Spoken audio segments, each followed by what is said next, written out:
que ça marche ce truc? Bonjour à tous, bienvenue dans cette nouvelle vidéo. Aujourd'hui avec un petit peu de retard car comme vous le savez j'étais en Égypte tout le mois de novembre. Je vais m'atteler à la review comme on dit, aux réactions par rapport à la série À l'aube de notre histoire diffusée sur Netflix je crois depuis le 11 novembre. Et c'est vrai qu'il y a beaucoup de gens qui m'ont demandé mon avis sur la série. Je vous ai aussi mis un petit teaser sur Facebook, donc on va s'atteler à ça. Je sais pas combien de temps ça va durer. Ah oui, merde, j'ai presque 10 pages de notes. Alors à l'aube de notre histoire, qu'est-ce que c'est? C'est proposé par Graham Hancock, qui au gré de 8 épisodes a tenté de nous démontrer qu'il y avait, fut un temps, une civilisation dotée de techniques ou de technologies suffisamment péchu pour arriver à construire de nombreux édifices et civilisations qui auraient ensuite disparu à la fin du Dryas récent lors d'un déluge.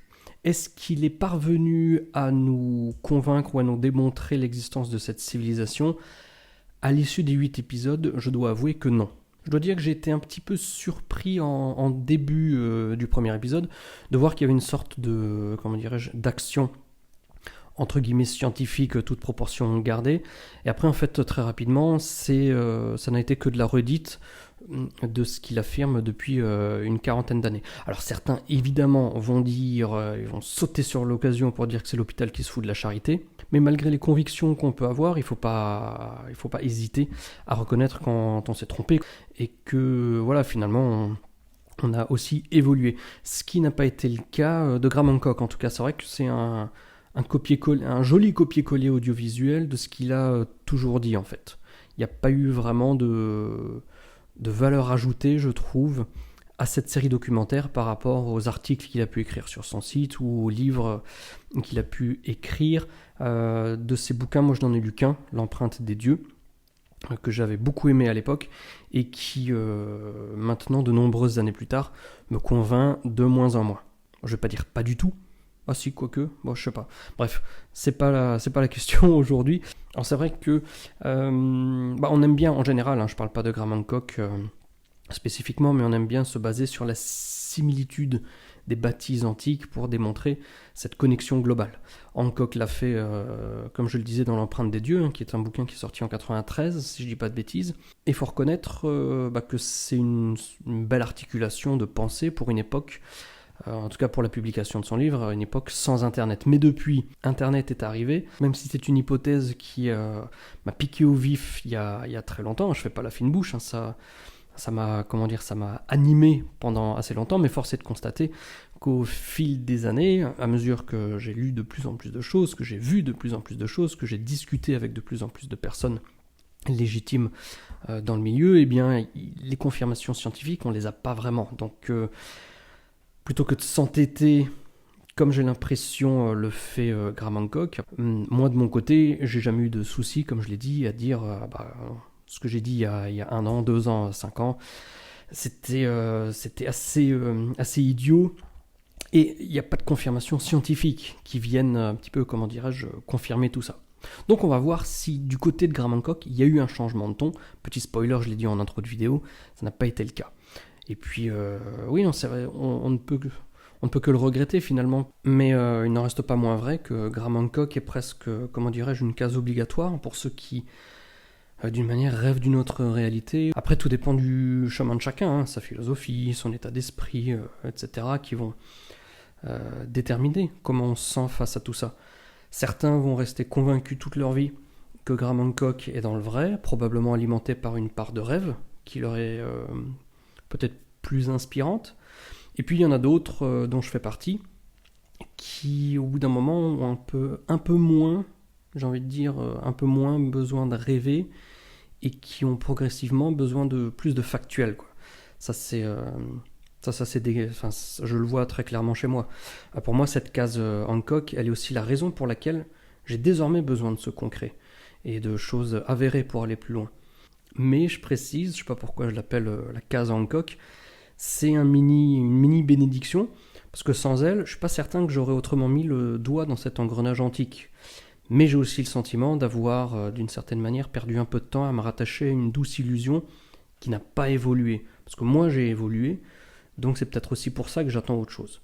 Après, détrompez-vous, hein, cette série c'est un très beau divertissement, basé sur des réalisations concrètes, époustouflantes pour certaines, que j'ai beaucoup apprécié regarder, car c'est beau, c'est original, ça on ne peut pas lui retirer.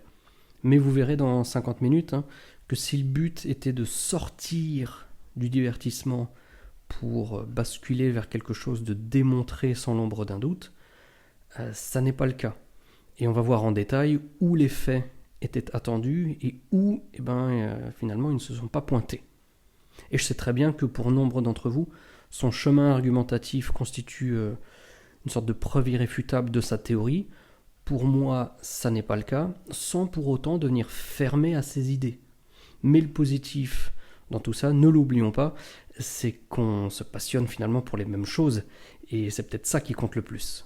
Et au-delà du changement de ton historique de la part de Graham Hancock, on va voir s'il y a aussi un changement de ton concernant les archéologues, parce qu'il y a une vraie dichotomie dans cette série, et je ne suis pas le seul à le penser, j'en ai parlé en off avec Stéphane, que je salue. Il y a aussi quelqu'un qui l'a très habilement relevé dans les commentaires sur la page Facebook, c'est qu'il y a un immense fossé, donc il y a cette dichotomie entre le discours assez accusateur de Graham Hancock, d'un côté, concernant les archéologues, en disant oui, les archéologues ceci, les archéologues cela. Il leur prête des, pas des intentions un peu viles, mais dans le discours, c'est les méchants. Sauf que dans sa propre série, il va se contredire lui-même en donnant la parole à des archéologues qui sont tous très ouverts d'esprit, très sympas, bonhommes au premier sens du terme, et qui ne sont absolument pas l'incarnation des traits que lui dénonce quand il parle des archéologues. J'ai trouvé ça très étonnant. Ami, tu aurais pu essayer de chercher des vrais cons ou autre chose, mais pas du tout, quoi. À chaque épisode, tous les archéologues sont sympas, ils avouent d'une certaine manière les zones d'ombre, ce qu'on ne sait pas.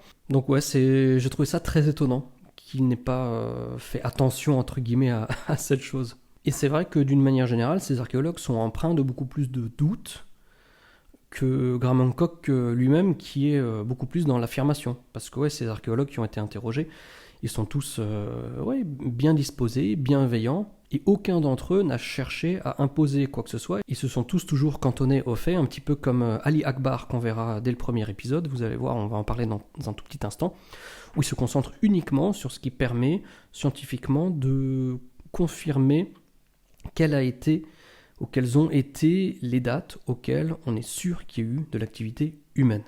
Et comme toujours, n'hésitez pas à me rejoindre sur les réseaux sociaux, sur Instagram et sur Facebook, parce que vous allez pouvoir y trouver un contenu complémentaire de la chaîne. D'ailleurs, vous avez peut-être déjà vu un petit teaser de l'interview que j'ai réalisée de François Dossé sur la découverte et la compréhension de l'élamite linéaire. Et puis, pour ce qui est des prochaines vidéos, petit teaser aussi, la semaine prochaine, il y aura quelque chose d'assez rare, avec des images du Sphinx et de Gizeh, qui datent de la fin du 19e siècle et du tout début du 20e. Vous allez voir, c'est une vidéo que j'ai adoré faire. Premier épisode, il y a eu un déluge. Alors avant, je parlais des similitudes sur les bâtis antiques. Cette similitude, on la retrouve aussi dans les mythes, qui vont tous parler du déluge, ou en tout cas, un très grand nombre d'entre eux vont mentionner le déluge. Et tout ça, ça va venir aussi s'articuler dans cette tentative de démonstration. Et moi-même, j'étais très longtemps persuadé que plutôt que différents mythes indépendants les uns des autres, j'avais plutôt l'impression d'avoir affaire à une description d'une catastrophe que tout le monde aurait connue. Petite digression sémantique, malgré tout, c'est qu'en anglais, le déluge, on va le traduire par flood. Sauf qu'en anglais, flood, ça vaut pour le déluge, de la pluie, mais ça vaut aussi pour des crues et des inondations apocalyptiques, comme celles, par exemple, qui ont été connues très récemment au Pakistan, ou en 92 à Vaison-la-Romaine. Et puis il suffit de chercher les plus grands floods du 21e siècle pour se rendre compte qu'il y en a eu plus de 70 dans les années 2000, près de 200, enfin en tout cas ceux qui ont été globalement répertoriés, près de 200 dans les années 2010, etc. Et finalement, si nous aussi on laisse une trace écrite de ces inondations dans nos textes, on parle à chaque fois d'un événement individuel. Mais peut-être que dans 5000 ans, nos descendants se diront « Ah bah ouais, il y a eu un cataclysme au début des années 2000, parce qu'ils en parlent tous depuis les quatre coins de la planète. » Sauf que non. Donc finalement, cette récurrence mythologique, c'est pas vraiment un argument recevable, vous voyez ce que je veux dire ? Bref, ce premier épisode, il est consacré à Gunung Padang, qui est un site qui se situe à 3-4 heures de voiture au sud de Jakarta, donc la capitale indonésienne qui se trouve à l'ouest de l'île de Java. C'est un site qui m'a fait plaisir de découvrir en ce début de série. D'une part parce que c'est assez étonnant, moi je pensais qu'il allait mettre un truc plus péchu d'un point de vue marketing, genre Gizeh ou le Pérou, qui d'ailleurs, soit dit en passant, sont absents de cette série documentaire. Alors est-ce que c'est un choix éditorial, je ne sais pas. En tout cas, Gunung Padang, c'est une bonne surprise en début de série parce qu'on ne le connaît pas trop. Et puis l'Indonésie, c'est un pays que j'affectionne tout particulièrement, donc c'était assez sympa de le retrouver. Alors cette partie consacrée à Gunung Padang, elle est réalisée avec l'aide de Danny Ilman Natawijaya. Alors c'est une personne que je connais aussi, avec qui j'ai déjà échangé. Donc Gunung Padang, on va refaire l'histoire, c'est un site mégalithique composé de colonnes de basalte, similaires à celles de Nan Madol en Micronésie. Et d'ailleurs le parallèle est fait dans cet épisode. Les dates proposées pour le site remontent d'abord à 5200 ans avant Jésus-Christ. On va nous parler de chambres internes à la structure, découvertes via des forages. À ce niveau-là, je crois que c'est la première fois que c'est mentionné d'un point de vue médiatique, la présence de ces chambres internes. Bon, après tout, why not, je veux dire, c'est un site qui a connu l'intervention de l'homme, donc c'est pas plus déconnant qu'autre chose d'imaginer qu'il y a eu aussi des chambres qui ont été creusées à l'intérieur de ce bâti. Par contre, il y a un moment où Graham Hancock dit que cette colline n'est pas une colline, parce qu'en fait, tout simplement, tout ce monticule, tout ce tumulus, aurait été constitué artificiellement, intégralement, de blocs de basalte. Alors ça n'engage que lui, parce que très honnêtement, il n'y a rien qui puisse prouver ceci. Et puis quand on regarde un petit peu la région, la topographie de la région, on a plutôt affaire à une colline qui effectivement a connu l'intervention de l'homme pour former ces terrasses et éventuellement ces chambres souterraines. Mais que tout ce tumulus soit 100% artificiel, ça honnêtement j'y crois pas. En tout cas ce qui est sûr c'est que c'est un site intéressant. Alors, j'ai pas fini sur Gunung Padang. D'ailleurs vous allez voir progressivement, à mesure qu'on avance dans la série, la quantité de notes que j'ai prises, j'étais un petit peu fatigué, j'ai tout regardé d'un seul trait. On voit qu'il y a eu un petit peu de fatigue et que je note de moins en moins. Ouais, Gunung Padang, c'est sûr que c'est un site qui est très intéressant. D'ailleurs, ça m'a doublement fait plaisir de le voir dans cette série, parce que je suis en train de bosser sur mes itinéraires voyage de 2024, 2023, donc l'itinéraire nouveau, ce sera le Cambodge. Il y a beaucoup d'inscrits. Si vous voulez rejoindre le voyage, je vous mets le lien dans la description. Mais pour 2024, je suis en train de bosser justement sur un itinéraire 100% sur l'île de Java, donc en Indonésie, avec Gunung Padang, avec Borobudur, le plus grand site bouddhiste du monde, Prambanan, quoi d'autre dans la région. Donc ça, on est plutôt au nord de Yogyakarta. Il y a aussi la pyramide de Suku, et puis d'autres beautés naturelles comme le volcan Bromo, le Kawaïjen à côté de Banyuwangi dans l'extrême est de Java. Donc je suis en train de bosser là-dessus. Et si jamais vous avez envie de partir sur l'île de Java en 2024 pour découvrir non seulement la nature, mais aussi tous ces sites archéologiques qui sont très peu connus, n'hésitez pas à me faire un petit mail. Et puis d'ici 3 à 6 mois, quand l'itinéraire sera prêt, je vous enverrai le lien avec tous les détails. Alors ensuite, on a encore plus forêt en profondeur, jusqu'à 30 mètres, et la date qui est donnée, c'est moins 22 000 ans. Alors à ce moment-là, Graham Hancock il va nous parler de datable materials, donc des matières qui sont datables. En français, c'est traduit par des données. Et effectivement, là, on voit à ce moment-là plein d'échantillons, plein de prélèvements, mais pas une seule fois. Et ça c'est dommage parce qu'il aurait pu, ça prend 45 secondes, voire 1 minute, il n'y a pas de souci, ça ne va pas changer, il ne va pas réinventer la roue, sans mauvais jeu de mots. On ne sait jamais ce qui a été daté, en fait. Jamais. Le seul détail qu'on peut avoir, c'est que Graham Hancock va nous parler de matières organiques et d'éléments structuraux. Alors personnellement, une fois de plus, ça ne me convainc pas parce que les matières organiques, je veux bien, mais quelles sont-elles ? En quoi elles démontrent qu'elles ont été issues de l'activité humaine ? Vous voyez ce que je veux dire ? On peut trouver de la matière organique sans que l'homme en soit à l'origine. Et pour les éléments structuraux, je ne sais pas trop ce que ça veut dire, parce que si on l'écoute, on est face à une immense colline donc faite de basalte, intégralement artificielle. Donc, à part les matières organiques, je ne vois pas ce qui est datable dans la structure de Gunung Padang. Après, je ne sais pas si c'est délibéré de son point de vue, si c'est justement pour ne pas dire ce qui a été daté, de peur que ce soit un aveu, que ça ne prouve en rien la présence de l'homme à ces profondeurs. Et puis, si on suit son raisonnement, que tout est artificiel, si on est à 30 mètres de profondeur, on peut très bien imaginer des peuples vivant à cette époque, à cet endroit. Mais furent-ils pour autant ceux qui ont construit la chose ? Pas forcément. On peut tout à fait effectivement imaginer des hommes qui vivaient au premier niveau de terrassement de cette colline, sans pour autant qu'à l'époque, ça n'était déjà une terrasse, et qu'ensuite ça a évolué lorsque la civilisation a commencé à vouloir créer des bâtiments, ou en tout cas des structures artificielles. Et puis il ne faut pas oublier qu'on est en Indonésie, et que là on est supposément il y a 24 000 ans, donc en moins 22 000 avant Jésus-Christ. L'Indonésie c'est aussi, là c'est plus à l'est, ça va être sur l'île de Flores où on retrouve l'homme de Flores. Donc pour ceux qui ne connaissent pas l'homme de Flores, c'est une espèce éteinte dont les fossiles ont été découverts au début des années 2000 dans une grotte sur l'île indonésienne de Flores. Et les outils lithiques qui ont été trouvés sur le site couvrent une période allant de 190 à 50 000 ans, tandis que les fossiles humains qui ont été datés beaucoup plus récemment, je crois que c'était au milieu des années 2010, ont donné une date pour ces fossiles entre 100 000 et 50 000 ans d'âge. Et pour ceux qui aiment les animaux, Flores, c'est aussi là où on va retrouver à l'ouest les îles de Rinca et de Komodo, où on retrouve le dragon éponyme, le dragon de Komodo, espèce endémique de la région. Donc il y a eu des civilisations anciennes sur le site de Gunung Padang. En soi, ça n'est pas un problème. Il y avait très probablement des gens. Alors de mon côté, j'ai cherché sur Academia et sur d'autres sites l'étude de Danny Hillman là, pour voir un petit peu si je trouvais des petits détails sur quelles ont été les matières organiques qui ont été analysées dans cette démarche. J'ai rien trouvé. J'ai juste trouvé un PDF, une sorte de PDF un petit peu fourre-tout, j'ai envie de dire, avec malgré tout beaucoup d'informations. Mais malgré toutes ces informations, il n'y a aucun détail sur ce qui a été analysé. D'ailleurs, dans ce PDF, lui, il va donner 28 000 ans comme datation la plus reculée, donc on est non pas en moins 22 000, mais moins 26 000. D'ailleurs, il ne faut pas que j'oublie de vous mettre le lien dans la description, mais c'est vrai que ce truc est essentiellement structurel et pas, civilisationnel ou culturel. Par contre, on trouve pas mal de choses sur Ali Akbar, qui est l'archéologue qui va être sollicité pour Gunung Padang. Malheureusement, tout ce que j'ai trouvé concernant Ali Akbar, c'est en indonésien. Et à part quelques petites phrases comme ça de ci, de là, ou des formules de politesse, je maîtrise pas suffisamment pour vous dire de quoi il retourne. Et de son côté, Ali Akbar, dans la série documentaire, lui va pas du tout s'attarder sur moins 22 000 ou autre. Lui, il va vraiment se cantonner au reste qui montre l'utilisation du site par des hommes.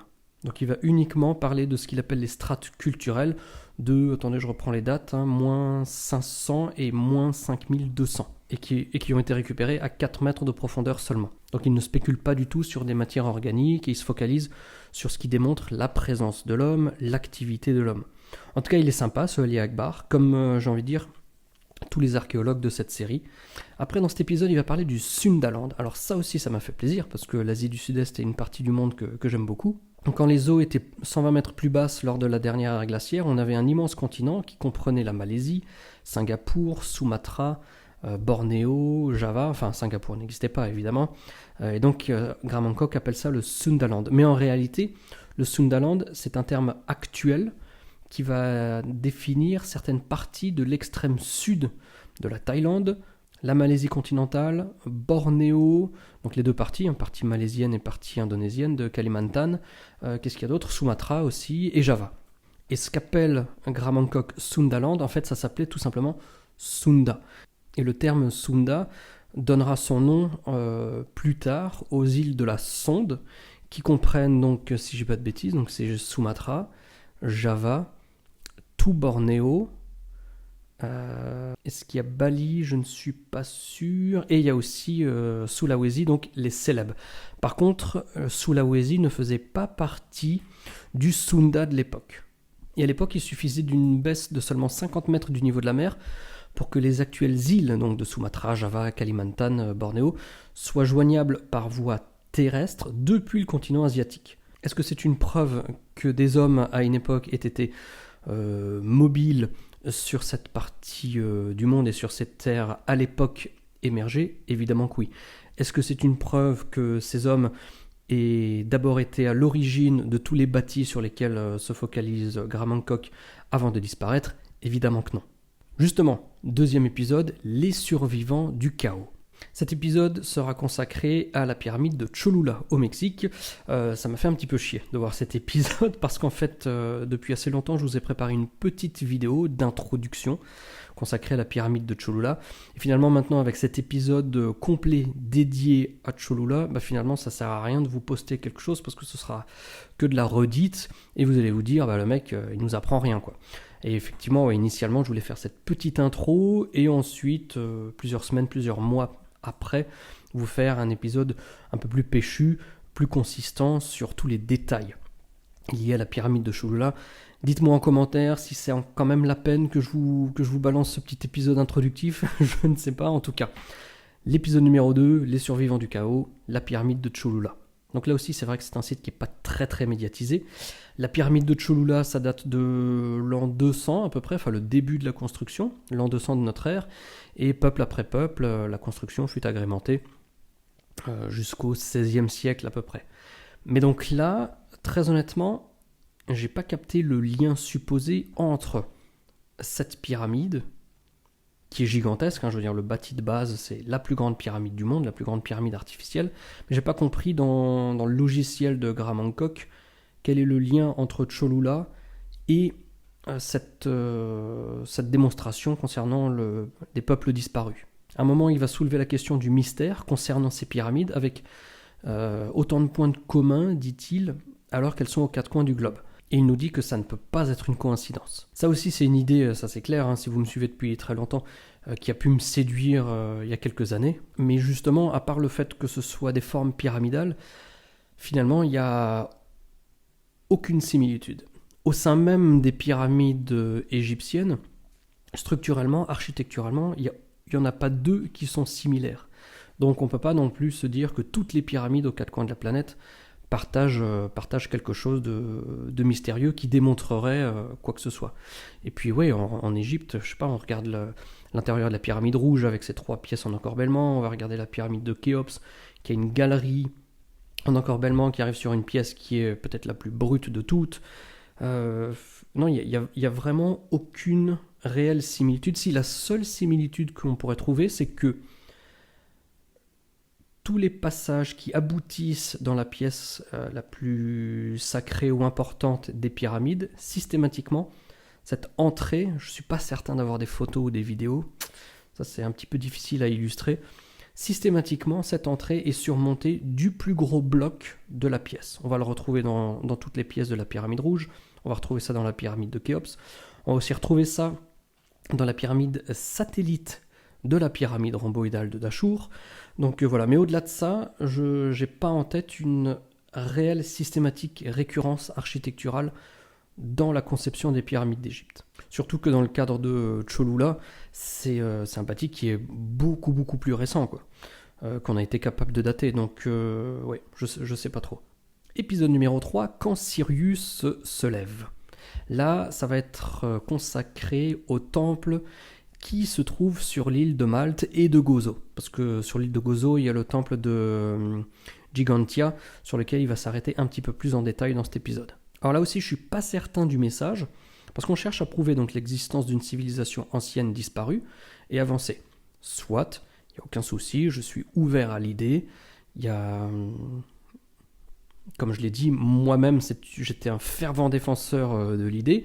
Je me suis calmé depuis. Mais à la limite, aujourd'hui encore, pourquoi pas, il n'y a aucun souci. Donc même si on reste ouvert à l'idée, il faut l'étayer avec des exemples concrets. Moi, personnellement, en 2018, je suis allé à Malte et à Gozo. Et j'ai trouvé des sites résolument néolithiques, c'est sûr, mais qui jamais ne sont, venus titiller ma curiosité. Vous voyez ce que je veux dire ? C'est des sites néolithiques. Voilà, ils sont pour la plupart, si je dis pas de bêtises, en calcaire. Ils connaissent l'érosion qu'ils ont dû connaître depuis leur construction néolithique. Ah d'ailleurs non, c'est pas des temples néolithiques, parce que le terme néolithique sur l'île de Malte, ça se réfère à la période 5300 à 4100 avant Jésus-Christ, alors que la période maltaise qui est consacrée aux constructions de temples, elle va aller de 4100 à 2500 avant Jésus-Christ. Donc quand j'utilise le terme de temple néolithique, c'est pas juste. Et donc cette période de 4100 à 2005 avant Jésus-Christ, c'est là qu'on va retrouver les différents temples de Gigantia que j'ai déjà mentionné, Agarkim, qu'est-ce qu'il y a d'autre? Il y a Mnaïdra, bref, et puis scientifiquement, les dates de tous ces sites sont connues. Elles ont été datées systématiquement au carbone 14 et elles ne sont pas issues de recoupements chronologiques. On est vraiment face à des strates, comme disait Ali Akbar à Gunung Padang, des strates qui démontrent bien la présence et l'activité humaine. Le seul lien que lui fait au niveau d'une civilisation ancienne, c'est que Malte, la Sicile et l'Italie faisaient partie d'un même continent, un petit peu comme le Sunda aux alentours de 18 000 avant Jésus-Christ, et qu'à cette époque, les hommes, les animaux, etc. ont quitté l'Europe plus septentrionale, pour se réfugier au chaud. Alors ok, c'est plutôt logique, et c'est même confirmé par les premières traces de vie qui ont été retrouvées en Sicile, et qui datent de moins 12 000. Ça c'est ce qu'il nous dit, ok, il n'y a pas de souci. Après, par contre, j'ai un petit peu rigolé quand il dit « Mais alors, dans cette migration vers le sud, pourquoi est-ce qu'ils se sont arrêtés à Malte ?» y a peut-être deux raisons assez simples. La c'est que le climat leur convenait enfin, ou alors que depuis le début de leur migration depuis l'Europe septentrionale, enfin en tout cas des régions plus septentrionales, je ne sais pas d'où ils venaient, peu importe, c'était la première fois qu'ils ont rencontré la mer et qu'ils se sont dit écoute, on reste là, il n'y a pas de souci, on n'a pas forcément envie de commencer à vaguer les flots un petit peu au hasard. Et donc pour lui, ça lui permet de conclure qu'il ne croit pas à l'apparition soudaine de ces temples. Enfin, en tout cas, c'est comme ça qu'il l'a défini, la construction de ces temples. Pour lui, c'est une apparition soudaine. Il ne croit pas qu'ils aient pu arriver comme ça, là, il y a 5000 ans, et que forcément, c'était ceux qui étaient là en moins 12 000 qui les ont construits. Là aussi, ça n'a aucune... au-delà du fait qu'ils ont été vraiment datés, c'est qu'une idée, finalement. C'est comme si je prenais l'exemple de Nabta Playa, qui est le plus vieux site civilisationnel en Égypte daté, de 8e millénaire avant Jésus-Christ. On est dans le désert, on est un peu à l'ouest d'Abou Simbel. Et donc c'est comme si je disais, tiens, je sais qu'il y a Nabta Playa, au même titre qu'il y a eu des gens sur Malte en moins 12 000. Donc je ne crois pas du tout à l'apparition soudaine du temple d'Abou Simbel, construit sous Ramsès II en moins 1250. Vous voyez ce que je veux dire? C'est un petit peu la même chose. L'un n'empêche pas l'autre, c'est pas incompatible. On peut très bien avoir Nabta Playa, une période de vide, et ensuite plus tard Ramsès II, au même titre que sur Malte, on peut avoir des gens en moins 12 000 qui vont vivre, qui vont passer d'ailleurs cette période néolithique, donc de moins 5003 à moins 4100, et au bout d'un moment, ils vont embrasser cette démarche de construction sacrée, de construction funéraire, ou même de construction tout court, peu importe la motivation, parce que pendant toutes ces périodes, ils ont pu développer les compétences nécessaires qui leur permettaient à ce moment-là de leur histoire de s'engager comme ça dans cette démarche de bâtisseur. Un truc qui m'aura étonné par contre dans cet épisode de Malte, c'est qu'il ne parle pas du tout de l'hypogéum, qui est donc un cimetière souterrain qui a été construit en moins... je ne vais pas vous dire de conneries, moins 3000. Si la date n'est pas bonne, je vous mets la correction en bas. Non, moins 4000 peut-être. Bon bref, peu importe. Donc l'hypogéum, c'est un complexe souterrain. Il aurait très bien pu l'utiliser pour l'articuler dans cet épisode, parce qu'on est à La Valette, donc la capitale maltaise, et que dans la démarche, ça peut tout à fait venir agrémenter son argumentation, d'autant plus que plus tard dans la série, il va parler de Derinkuyu. Donc que ce soit là ou dans l'épisode de Derinkuyu, il aurait très bien pu parler d'hypogéum, qui est un site qui est quand même assez extraordinaire, et qui est souterrain. Donc il y a des caractéristiques qui plaisent pour cette idée de civilisation disparue, ou on verra plus tard de Derinkuyu, de civilisation qui souhaite se protéger de quelque chose. 4e épisode, les fantômes d'un monde englouti. Alors là on s'était un petit peu paumé dans les épisodes 2 et 3, et avec les mondes engloutis, je pensais qu'on allait revenir un petit peu plus proche de sa ligne éditoriale. Ça n'a pas vraiment été le cas, j'avoue. On est sur un site qui s'appelle Bimini Road, aux Bahamas, qui est une route, qui serait une route engloutie, une route qui est maintenant sous les eaux. Alors visuellement, l'épisode, c'est clair qu'il est très décevant, parce que vas-y pour sortir des belles images d'une route engloutie. Donc forcément, il y a des parallèles qui sont faits, mais c'est pas le plus excitant visuellement, ça c'est clair. Puis il faut pas oublier que la nature fait des choses quand même extraordinaires, quoi. À chaque fois, je le précise quand je vous partage des photos de voyage d'Islande, que ce soit du Reynisfjall ou de Svartifoss, où on voit ces colonnes de basalte là, qui sont génialissimes. C'est pas pour autant qu'on se dit ah bah tiens, il y avait le Reynisfjall. Ça peut pas être issu de la nature, ça peut pas être issu d'éruptions volcaniques qui ont été immédiatement refroidies par la présence de la mer, de l'eau, parce que là on est au nord pour Reynisfjall, on est au nord de l'Atlantique, donc le basalte va prendre cette forme lorsqu'il va se refroidir de manière soudaine grâce à de l'eau. Voilà, on n'est pas non plus dans le délire en imaginant que le Reynisfjall, c'était une montagne formée de basalte, certes, suite à des éruptions volcaniques, et qu'ensuite les hommes seraient venus tailler ces jolies formes. Ça n'a aucun sens, on sait que c'est pas vrai. Il y a aussi, comment ça s'appelle, pardon, il y a la chaussée des géants en Irlande qui répond un petit peu aux mêmes caractéristiques. Il y a quoi d'autre? Puis pour ce qui est des mégalithes, je sais qu'il y a aussi le site de Choria en Russie, qui passionne beaucoup de monde, avec des blocs qui feraient 20 mètres sur 10 ou autre chose, qui seraient des mégalithes artificiels. Pas du tout, alors que on comprend bien que c'est la nature qui a fait ça. Ça non plus, il ne faut pas l'oublier, ce qu'elle est capable de faire, la nature, au-delà du fait qu'il ne faut pas oublier ce que l'homme est capable de faire. Et donc, comme on ne peut pas voir trop de choses dans cet épisode au niveau du site, qui est le site de la base, de la réflexion de cet épisode, il va faire le parallèle sur Piri Reis, qui était d'ailleurs, ça m'a fait sourire, une des premières vidéos que j'ai postées sur la chaîne il y a presque 6 ans, je crois que c'était début 2017. Voilà, sauf que depuis, ça a été débunké. J'ai bien compris à quel niveau la carte de Piri Reis n'est en rien une carte antique qui représenterait l'Antarctique sans glace. Hein, ça a été démontré plein de fois. Mais c'est vrai que j'ai pas fait mon propre debunk. Tiens, est-ce que ça pourrait être intéressant de refaire une vidéo sur Piri Reis avec l'approche, comment dirais-je, revue et corrigée? Non. Parce que bon, sur certains sujets, j'avoue que j'étais sur le podium un peu de l'ignorance au début, comme ça, où j'y allais la fleur au fusil. Bref. Mais donc, ouais, cette carte de Piri Reis, ça m'étonne en fait que Graham Hancock lui-même s'obstine avec ce truc. Parce que... Pardon encore. Voilà, ça a été suffisamment démontré que la carte de Piri Reis n'est pas ce qu'on croit être. Donc, oui, là pour le coup, je pense que c'est délibéré de sa part de passer outre tout ce qui a pu être démontré depuis. Et il va aussi nous parler de la carte de Oronsfiné, qui date de 1531, qui montrerait elle aussi l'Antarctique. Mais là, quand on recherche aussi, j'ai pas trop fouiné, mais c'est assez rapide, hein.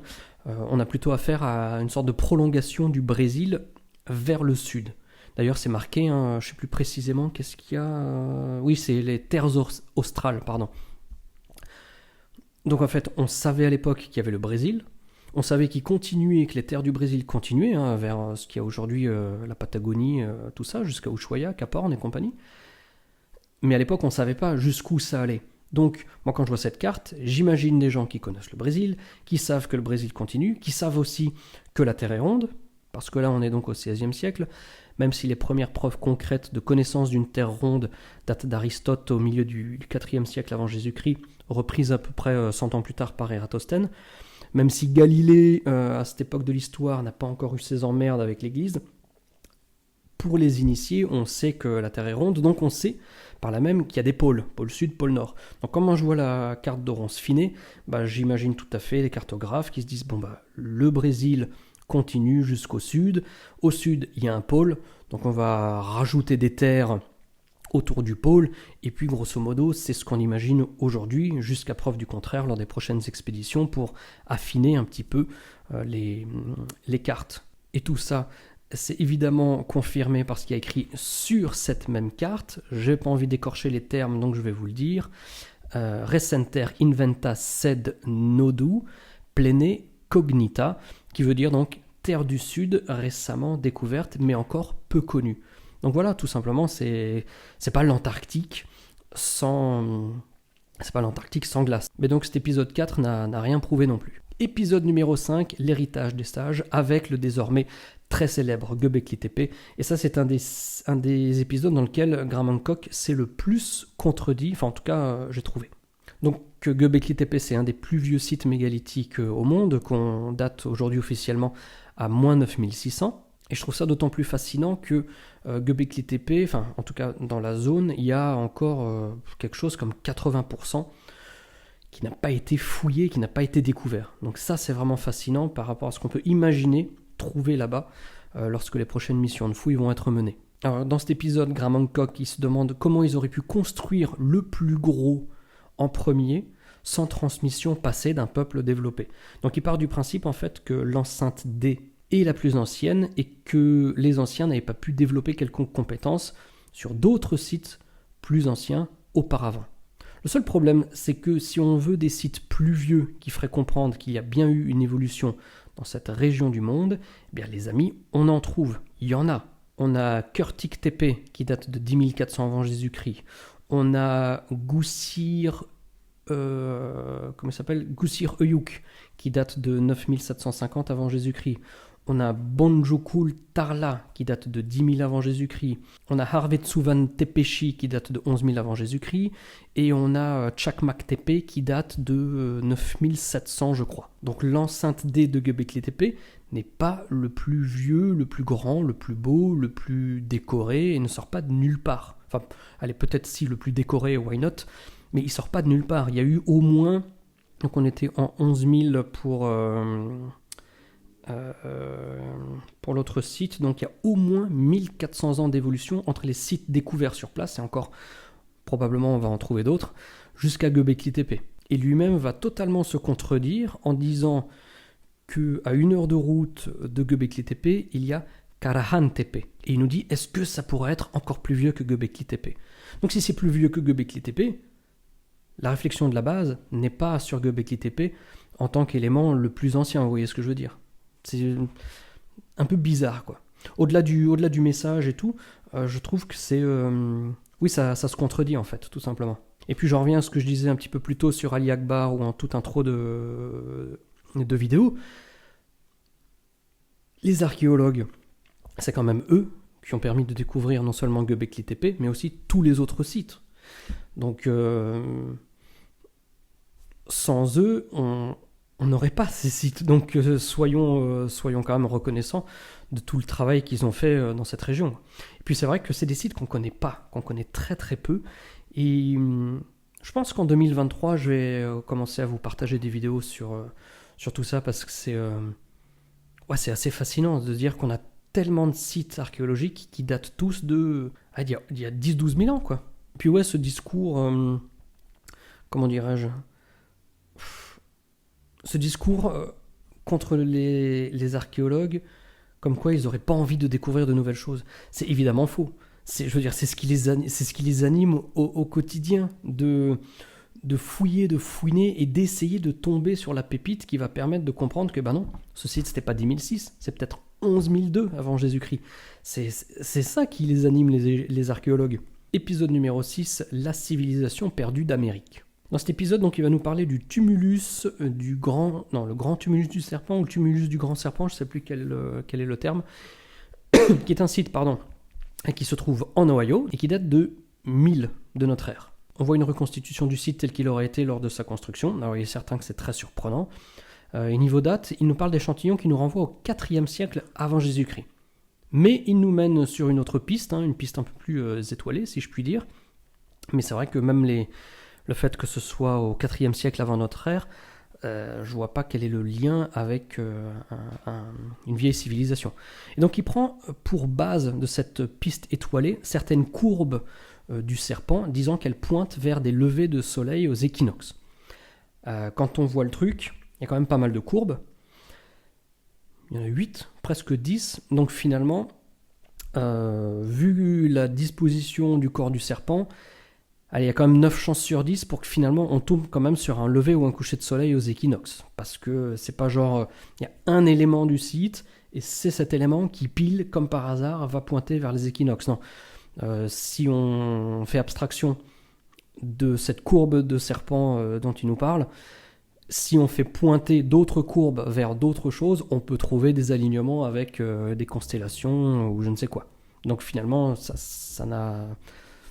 Oui, non, ça n'a pas de valeur. Et il nous dit que comme ça pointe, ça peut être dû au hasard. Mais personne, les archéologues n'ont jamais renié le lien très fort qui unissait l'homme et la nature et le cosmos, les étoiles et le ciel. D'autant plus qu'aujourd'hui, et je crois qu'il l'a mentionné, je ne sais plus quand c'était, je crois que c'était dans l'épisode consacré à Malte, ça c'est vrai, et c'est peut-être pour ça qu'on a un avis un peu biaisé sur la question, c'est qu'on a perdu, nous, aujourd'hui, cette relation avec le ciel à cause de notre pollution lumineuse. Par contre, à l'époque, il faisait noir, donc intrinsèquement, les hommes fonctionnaient avec une relation très particulière avec les étoiles. Ça, personne ne l'a jamais renié. Donc c'est normal aussi que les anciens sites pointent vers des constellations, vers des levées de soleil, vers des équinoxes, tout ce que vous voulez. Et le fait d'aligner des sites sur le ciel ou autre chose, ça n'en fait pas pour autant des peuples avancés.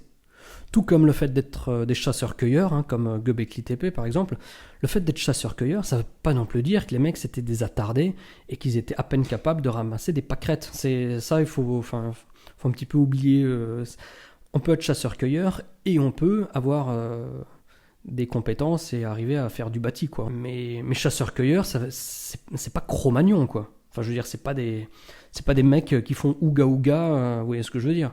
Donc voilà, il y a cette double lecture qu'il ne faut pas oublier. C'est pas parce qu'ils étaient moins évolués, qu'ils n'étaient pas capables de comprendre leur environnement et de comprendre les étoiles, et c'est pas parce qu'ils étaient que chasseurs-cueilleurs que c'était des hommes de Cro-Magnon, des hommes de Néandertal ou des hommes qu'on pouvait avoir en moins 100 000, moins 50 000, ou l'homme de Flores, vous voyez ce que je veux dire.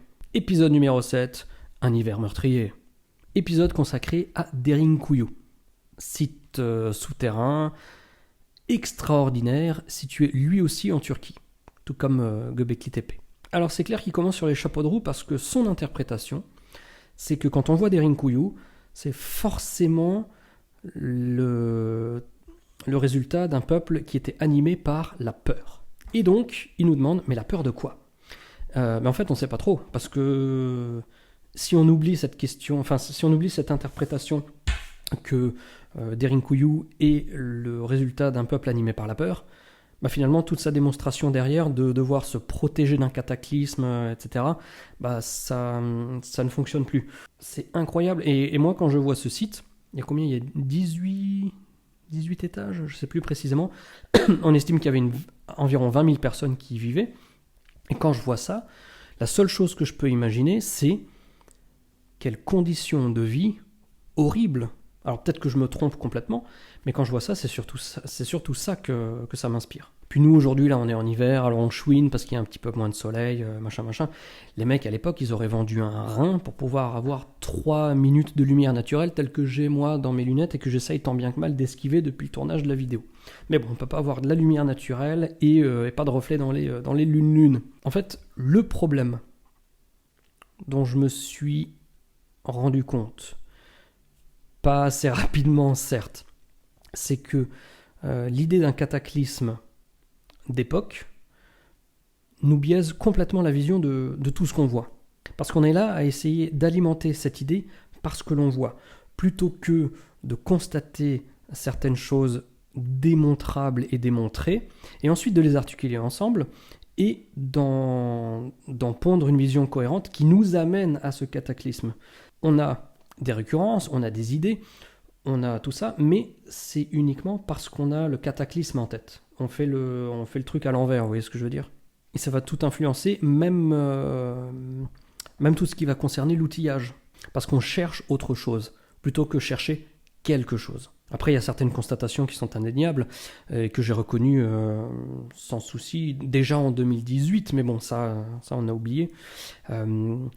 quand on a mesuré 4 cuves du Serapeum au laser, on s'est rendu compte qu'il n'y avait pas 2 cotes similaires.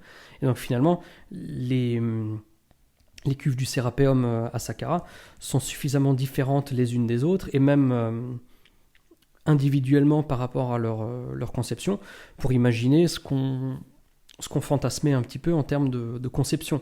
Et puis pour revenir au Serapeum aussi, quand j'avais pu rentrer et analyser au microscope électronique le polissage d'une des cuves, celle qui est d'ailleurs encore fermée et explosée, et bah, là on voit que le polissage il ne pouvait être que manuel. Et ça aussi, voilà, c'est des constatations. Ça sert à rien de s'entêter quand on voit la chose.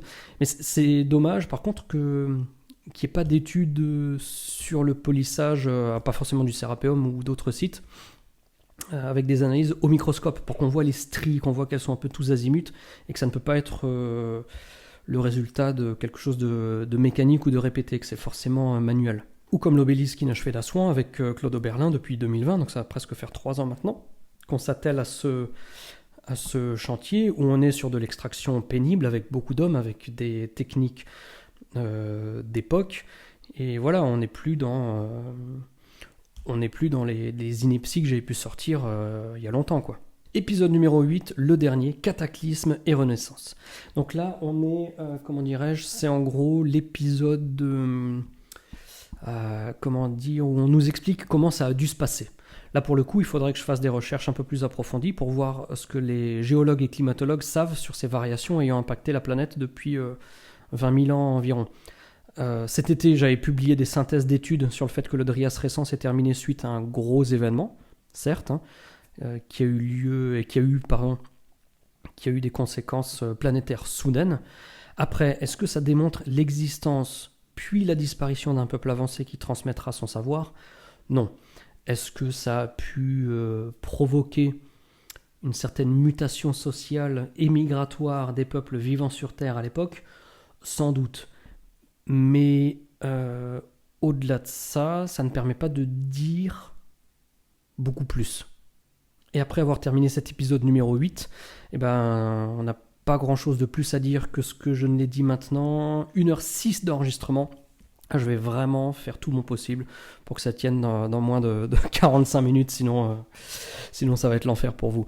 Donc voilà ma lecture de cette série de laquelle j'attendais quand même un petit peu plus de, de changement éditorial par rapport à ce qu'on lui connaît. Voilà, tout simplement. Parce que ce soit pour Piri Reis, que ce soit pour les études géologiques de Gunung Padang, pour plein d'autres choses, il faut aller un peu plus loin dans ce qu'on est capable d'apporter comme preuve. Après qu'il y ait des similitudes architecturales ou autres, il n'y a pas de souci, et qu'on ait l'impression d'avoir affaire à une civilisation entre guillemets mégalithique, il n'y a pas de souci. C'est juste que ça se faisait comme ça à l'époque, depuis moins 11 000, pardon, jusqu'à encore, on va dire la fin des dynasties ptolémaïques d'Égypte, jusqu'en moins 30, où on était certes sous influence gréco-romaine, mais on était encore sur des choses absolument extraordinaires, quand on voit par exemple le temple de Dendera, où on voit ce méga bloc, que j'ai pu prendre d'ailleurs lors du dernier voyage, depuis un petit peu plus haut, où on est sur le toit, et malgré tout, il y a ce bloc gigantesque qui est extraordinaire à voir, mais c'est pas pour autant que ça vient alimenter cette idée que il y a eu des peuples, mais il y a eu des peuples qui sont à l'origine de tous ces bâtis et qui ont ensuite disparu. Comme je vous l'ai dit de nombreuses fois dans d'autres vidéos et aujourd'hui encore, c'est une idée qui est toujours extrêmement excitante, hein. Si un jour on arrive à le démontrer, why not ? Personne ne peut dire qu'on ne le démontrera jamais. Donc voilà, j'espère que ça vous a plu. Je vais vous laisser tranquille maintenant. Je vous dis à très bientôt pour la prochaine vidéo sur la chaîne. Et comme toujours, portez-vous bien et surtout, n'oubliez pas de garder la passion. Ciao ciao.